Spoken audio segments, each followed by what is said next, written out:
Would you like to see the women, all huddled together on the mountainside?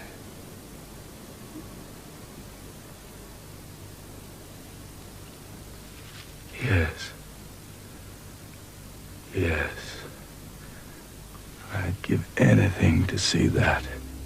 Why this sudden longing to see them?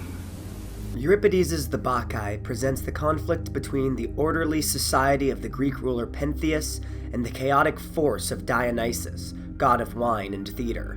This play has intrigued audiences for over 2,000 years because it shines a light on one of the most central conflicts of human nature, the conflict of the ego and the id. Invented as part of Sigmund Freud's psychoanalytic theory, the ego is the rational part of the mind that mediates the impulses of the id, the most primal part of the mind, which is responsible for basic urges, like desires for sex, wine, and food. In the Netflix comedy series Santa Clarita Diet, Joel and Sheila live ego-driven, rational lives of moderation, until Sheila suddenly dies and comes back as a zombie.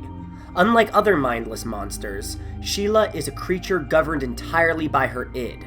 At first, this seems to be a character improvement for her, since she now lives entirely for pleasure. This reflects Euripides' defense of Dionysus, as he claims that he is the god who brought the wine to the mortals. Great stuff, that. It stops all sadness. Truth is, my lord, when the wine is missing, so does love. And then, well, then there's nothing sweet left for us mortals. However, a society of people solely governed by their ids would quickly devolve into chaos. This is why the ego must moderate the id's impulses. Freud also theorized that in reaction to the id's disturbing nature, the mind creates a third part, the superego, which advises the ego with idealistic moral principles. The superego and the id maintain a conflict similar to that of Pentheus and Dionysus.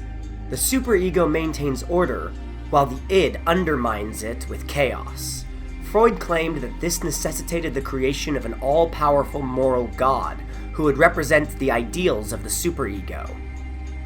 Christianity was, from the beginning, essentially and fundamentally, life's nausea and disgust with life, merely concealed behind, masked by, dressed up as, faith in another, or better life.